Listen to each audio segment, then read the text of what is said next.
Ayan po, magandang gabi sa ating lahat and welcome back to our daily evening devotional. Ako po ang inyong presider sa gabing ito, si Sister Sam. At para po sa ating programa sa gabing ito, ay tayo magkakaroon ng opening song to be played by our technical and then opening prayer po na papangunahan sa atin ni Sister Katie Mendiola. And pagkatapos po nun, ay napapakinggan na natin ang speaker sa gabing ito na si Brother Winfred, um, si Brother Winfred Hilao.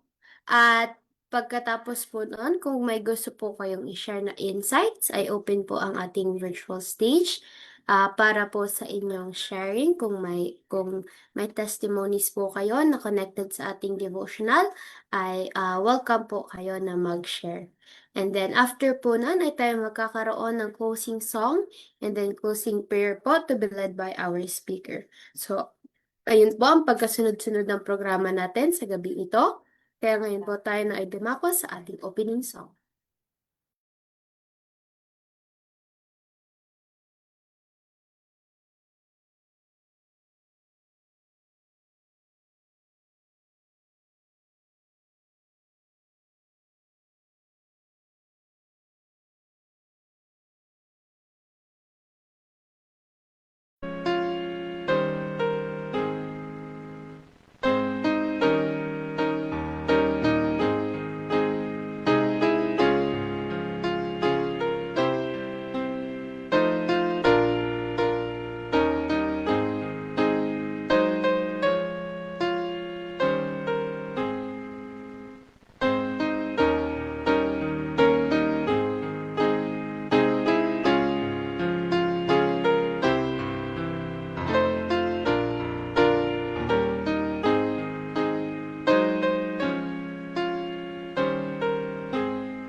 Let us pray. Our dear Heavenly Father, as I thank you for the wonderful day that you have with us. Thank you for guiding us throughout the day, even though it was very rainy. And um, we also ask again for your guidance for our speaker for this evening as he imparts to us uh, the message. And may we apply it in our life so that people will be able to see you through us. And please also guide our loved ones that are not with us. Also, please heal the sick, please touch them with your healing hands. And please forgive us from the sins of children.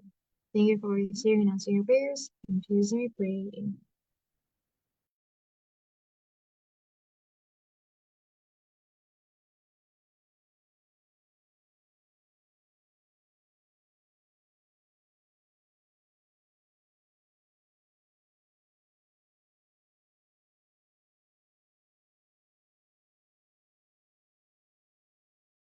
Good evening, everyone. I'm Brother Winfred Hilao. Our devotional for this evening is found in Conflict and Courage, which is entitled Passing the Torch, December 7.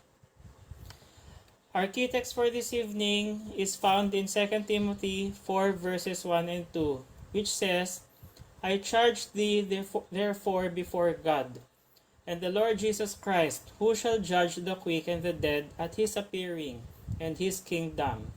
Preach the word, be instant in season, out of season.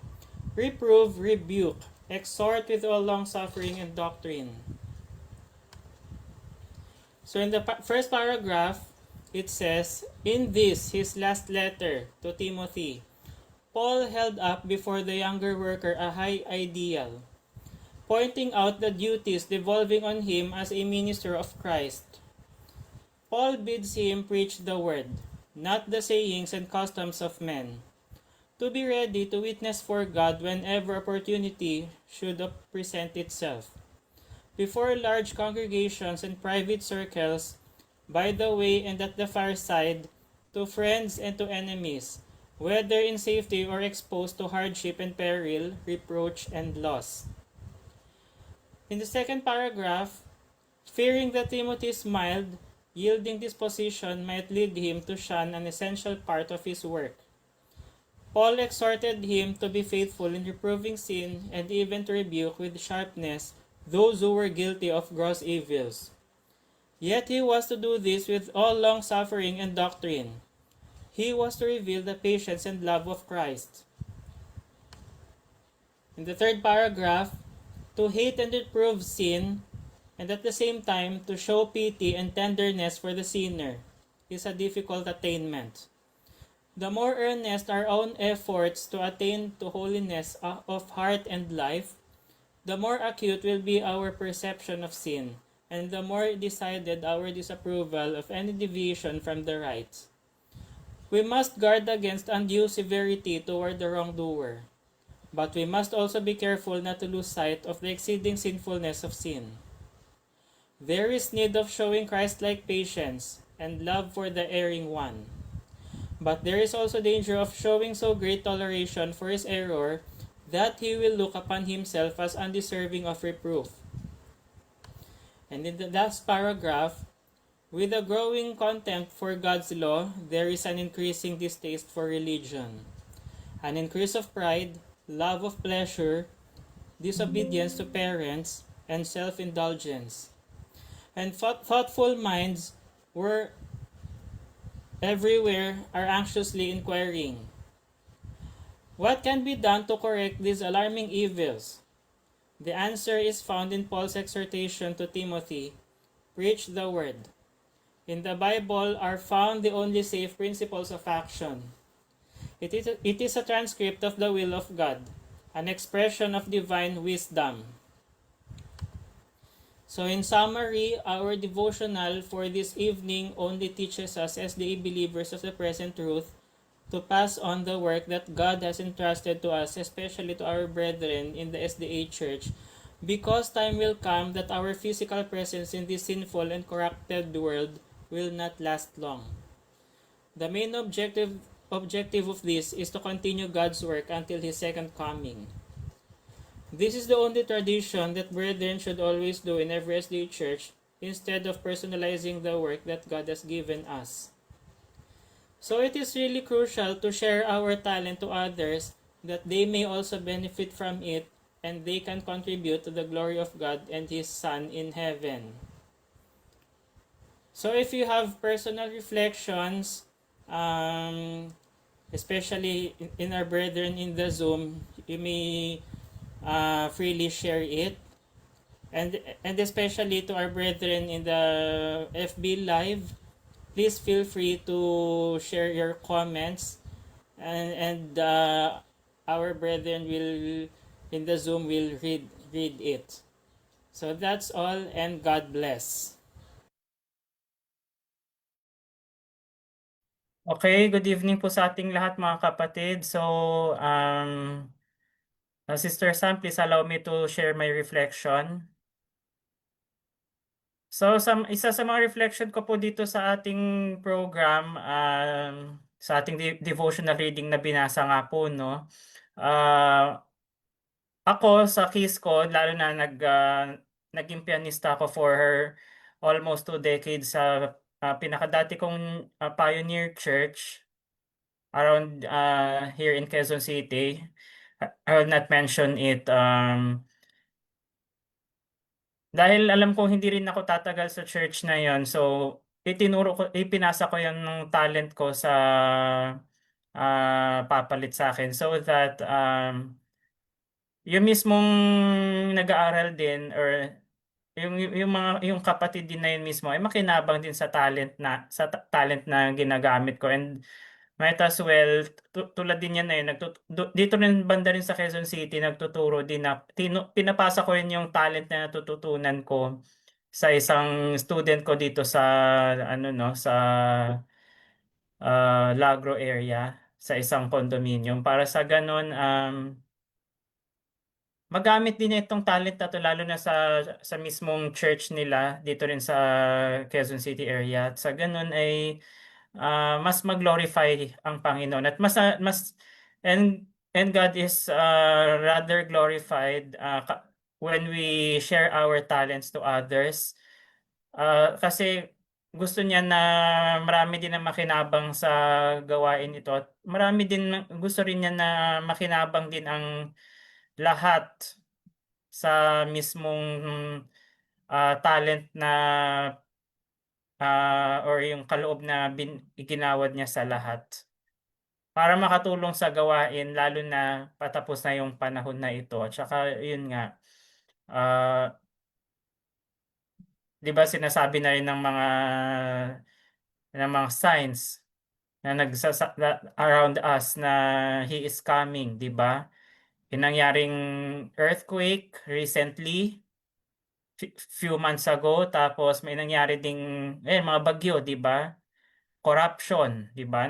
Sinasabi rin yan na malapit ang dumating ang Panginoon and kaya mahalaga talaga yung gawain na meron tayo, i-share na rin natin to sa iba ma para magpatuloy pa kasi hindi naman natin masasabi kung hanggang kailan ang existence natin sa in this very corrupted world eh. So yun lamang po.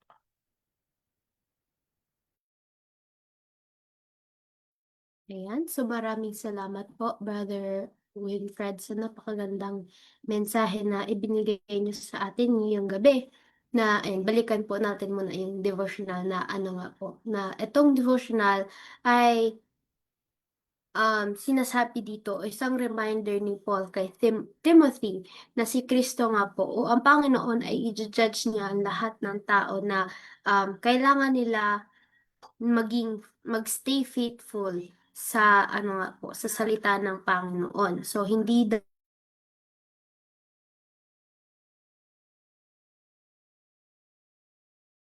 sundin ang Panginoon. So ito din po ay isang babala ni Paul kay Timothy na huwag i-avoid um ay nga, huwag i-avoid ang pagtatama sa mali at ay nga just because he is gentle by nature, instead na kailangan niyang lovingly i-rebuke o sabihan yung mga taong gumagawa ng mali while ay nga po nagpapakita pa rin ng Christ-like patience and gentleness. So, dito sa ating devotional ay in-explain ni Paul. So, in-explain ni Paul na yung true holiness ay will make us recognize sin more clearly. Pero ay nga po, we must avoid being too harsh or be tolerant. So, as people drift away from God and become more selfish and disobedient, the only real solution is to return to the Bible because it alone shows God's wise and safe way to live. So, ayun, yung sa experience din ni Brother Winfred na, opo nga, na kailangan pa rin natin, ay nga, i-share yung ating talents, di ba po, Brother Winfred, kailangan natin i-share ang ating talents sa ibang tao para, ayun nga po, mawalwalhati nila ang Panginoon. And ayun, kapag may mali nga silang nagawa, sabi po dito, wag po tayong matakot na i-correct yung kanilang mali. Pero at the same time, we should correct them lovingly and mapakita natin yung Christ-like character na gusto ng Panginoon. So, sino pa po ang gusto mag-share ng kanilang insights? So, nandito po si Brother Joseph, si Sister Trisha, si Sister Katie. May gusto pa ba pong mag-share ng insight?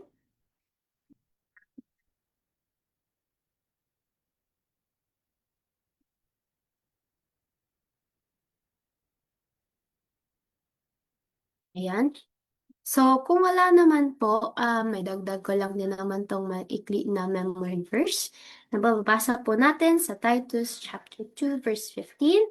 These things speak and exhort and rebuke with all authority, let no man despise thee. So, ayun nga po, ito ay connected sa ating devotional dahil ayun nga po, kailangan nating i-preach yung katotohanan, i-encourage yung mga tao na gawin ang tama at lovingly correct yung kasalanan na ay nga po with the authority of God's word, pero napapakita pa rin po natin yung ugali ni Kristo. So kung wala na pong magdadagdag, tayo po ay dumako na sa ating closing song and closing prayer po ng ating speaker.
Okay, let us bow down our heads and close our eyes for our closing prayer.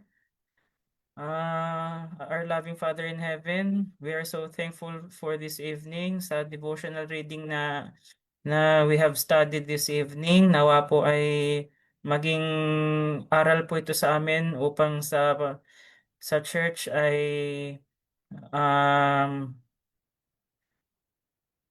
lumakad po kami ng naayon po sa inyong kalooban at yung gawain na ginawad niyo po sa amin ay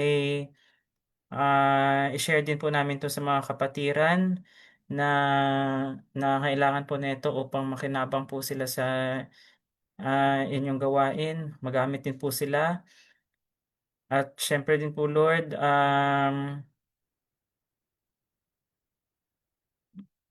maituro din po namin sa kanila na wag din po silang matakot mag-rebuke mag magsaway sa mga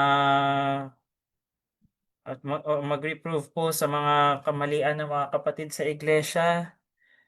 Lalo na po ang mga kasalanang ginagawa ng mga kapatid ay hindi po na ay kasuklam-suklam po sa inyong harap. At dito rin po ay matuto po ang bawat isa na tumatalima sa inyong kalooban at sa ganoon din po nagkakaisa po kaming naglilingkod sa inyo, Panginoon. At Lord, patawarin din po kami sa mga kasalanan po namin na papabaya po kami sa aming sa inyong sa amin pong templo na pinahiram niyo po sa amin. Minsan po hindi po kami naging katiwala nito. Nawa po sa mga pagkakamali po namin ng kapabayaan at spiritual negligence, matuto po kami dito, Lord, upang sa ganun ay wala po kaming consequences na hinaharap po dito. At sa ganun po ay ma-exercise po namin ng prevention is better than cure. At hanggang sa katapusan po ng mundong ito ay nabubuhay pa rin po kami na naglilingkod po sa inyo, na nag-aantay po sa nalalapit po ninyong pagdating. At sa ngalan po ng aming Panginoong Hesus, Amen. Mr. Sam?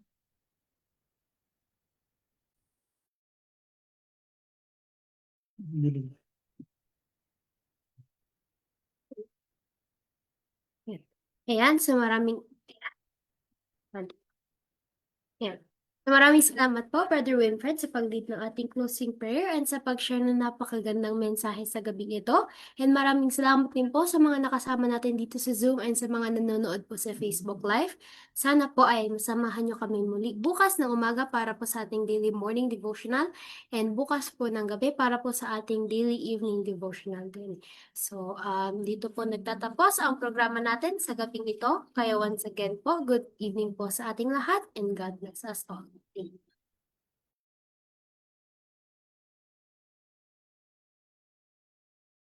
Okay, good evening po sa ating lahat.